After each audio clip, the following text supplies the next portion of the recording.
नमस्कार, मी मंदार जोशी. तारांगणमध्ये आपलं खूप खूप स्वागत. रसिको, झी मराठीवर एक नवीन मालिका सुरू होती आहे आणि त्यात एक अतिशय महत्त्वाची भूमिका साकारते आहे. तुम्ही तिला ओळखलेलंच आहे. सानिका काशीकर, तुझं तारांगणमध्ये खूप स्वागत. आणि खूप महत्त्वाची मालिका आहे ही, कारण दोन दिग्गज कलाकार ह्याच्यातून बऱ्याच वर्षांनी येत आहेत. लोकेश गुप्ते, आसावरी जोशी, आणि तुम्ही नव्या दमाचे सगळे कलाकार तर आहातच. तुझी भूमिका काय आहे, तिथं बसून आपण सुरुवात करूया. ओके.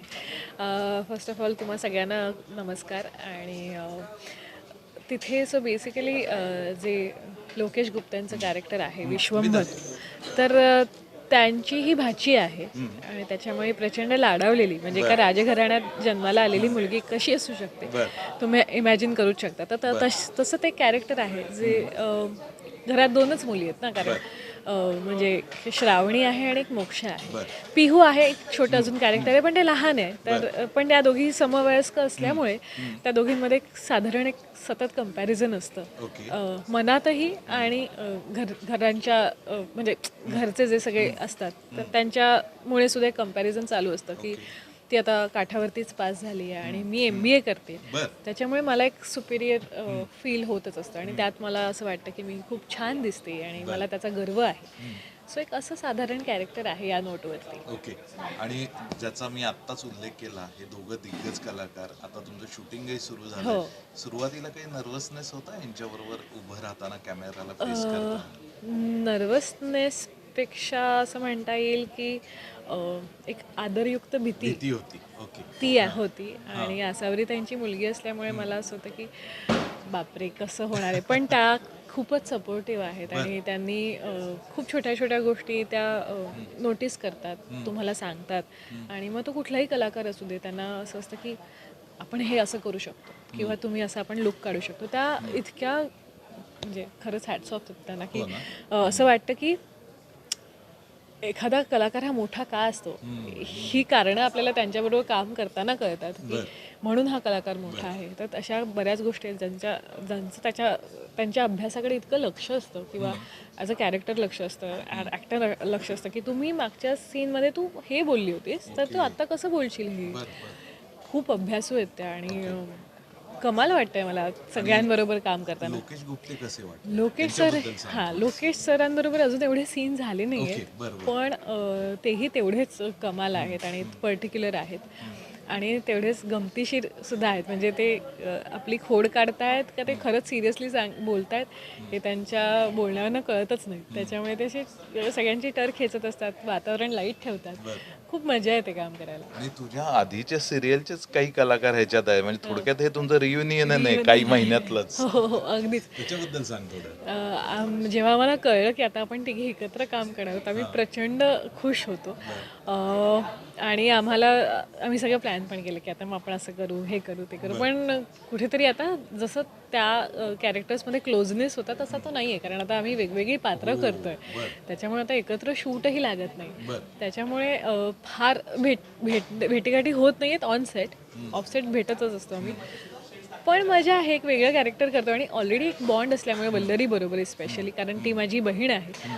तर आता ते पुढे वरती अजून थोडं वरती नेता येईल ॲज कॅरेक्टर्स, कारण एक ती केमिस्ट्री ऑलरेडी बिल्टअप झालेली आहे. आता त्याच्यावरती काम कसं करता येईल ह्याचे प्रयत्न आमचे असतील. तू लोकेश सर आणि आसावरी ताईंबद्दल सांगितलं, वल्लरीबद्दलही सांग थोडं, तुमच्या बॉन्ड बद्दल सांग. येस, वल्लरी आणि आम्ही गंमत केली. इथे लोकांना फार माहीत नव्हतं, म्हणजे युनिटला माहीत नव्हतं की आम्ही मैत्रिणी आहोत. आम्ही पहिल्या दिवसापासून जरा नोकझोक सुरू केले तर लोकांना असं झालं की ह्या अशा का वागतायत.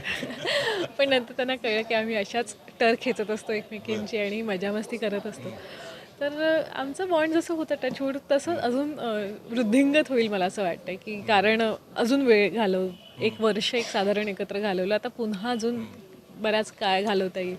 तू आता दोघींच्या तुमच्या बॉन्ड बद्दल बोललीत, अशी एखादी कोणती तरी गोष्ट सांग की त्याच्यातून बॉन्ड दिसतो तुमचा किंवा तुला जाणवतो तो.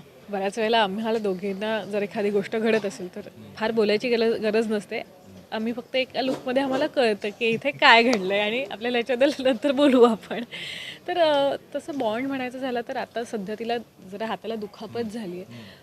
तर मला जी तिची नॅचरली काळजी घेणं जे वाटतं किंवा एक साधारण माझं लक्ष असतं की करतेस ना मेकअप, किंवा एक ती टचअप करत असताना पण बिचारी असं माझं लक्ष असतं की जमतंय ना.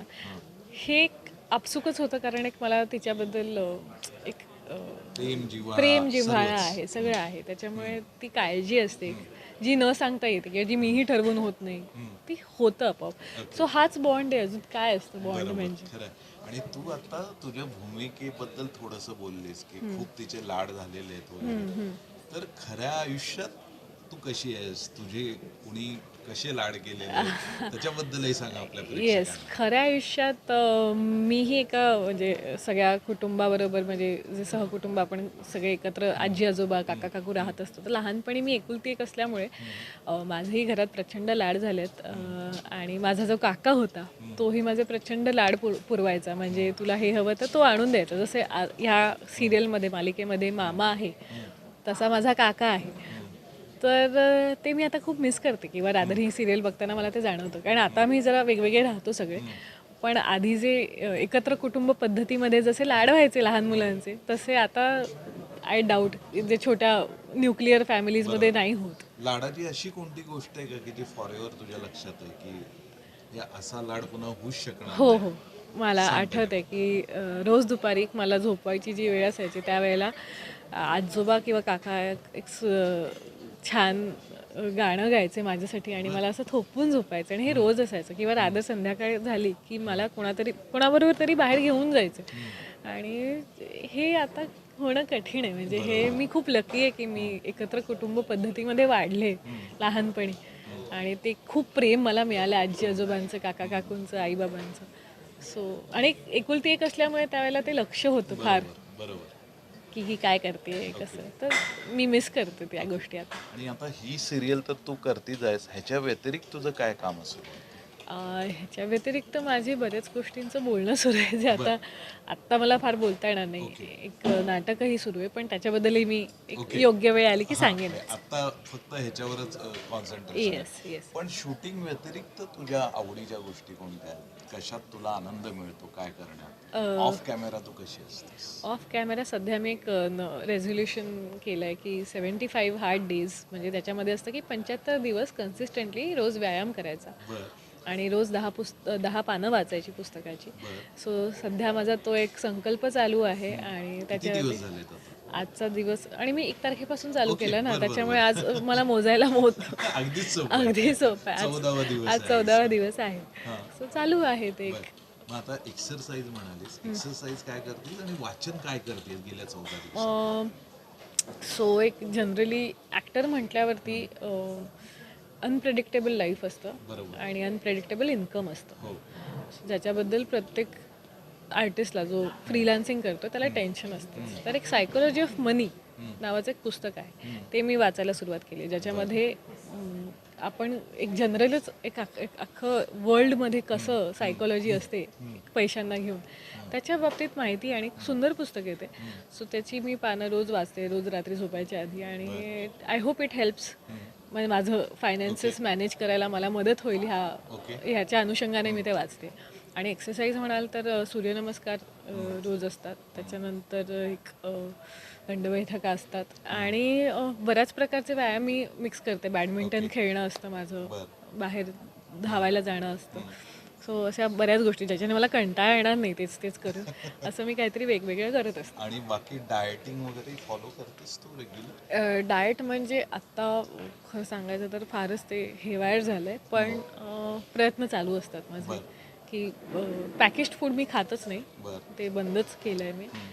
पण अदरवाईज सेटवरती आणि मी हे सगळं म्हणजे येणं जाणं असल्यामुळे आणि एक अनप्रेडिक्टेबल लाईफ स्केड्यूल असल्यामुळे मला ते फार फॉलो करणं जमत नाही पण मी प्रयत्न करत असते. खाण्यातलं तुला काय आवडतं आणि काय नावडतं? मला गोड पदार्थ प्रचंड आवडतात. काय त्यातलं स्पेशली काय आवडतं? त्यातले मला मलईचे पदार्थ किंवा असे दुधाचे पदार्थ प्रचंड आवडतात आणि मी खूप खाऊ शकते मला असं जर दिलं तर. आणि नावडतीचं असं काही नाही आहे पण मी एक साधारण चिकन नाही खात. आणि किचन मध्ये स्वतः ट्राय करतेस? हो, मला ऑप्शनच नाही आहे. रोज स्वतःचं बनवून खाते. हो सर्व नाही मग मी त्यात शॉर्टकट असतात ना. मी फार सगळं भाजीपोळी वगैरे नाही बनवत मी. त्यात जेवढं पटापटा किंवा एकदम क्विक असं बरिटो बाउल किंवा असं ज्याच्यामध्ये प्रोटीन आहेत आणि फार मेहनत नाही लागणार असे पदार्थ मी पटकन बनवून खाते. तू मूळची कुठली मुंबईचीच आहे. ओके, मुंबईतली कुठली? मुंबईत मी बोरिवलीमध्ये राहते. म्हणजे पहिल्यापासून बोरिवली आणि आत्ताही बोरिवली? आत्ताही बोरिवली. म्हणजे पूर्ण बोरिवलीकर हो, हे पूर्णपणे बोरिवलीकर आहे. आणि त्याचा तुला अभिमान आहे? ऑफकोर्स आहे कारण एक वेगळं जसं पार्ल्यात एक कल्चर आहे तसं बोरिवलीकरांकडेही आहे. तसं तुझ्या करिअरचे हे सुरुवातीचा टप्पा आहे. काय तुझी स्वप्न आहे? तुला काय पुढं करायचंय? काय बनायचंय? कोणते रोल्स करायचेत? काही तू विचार केलायस का?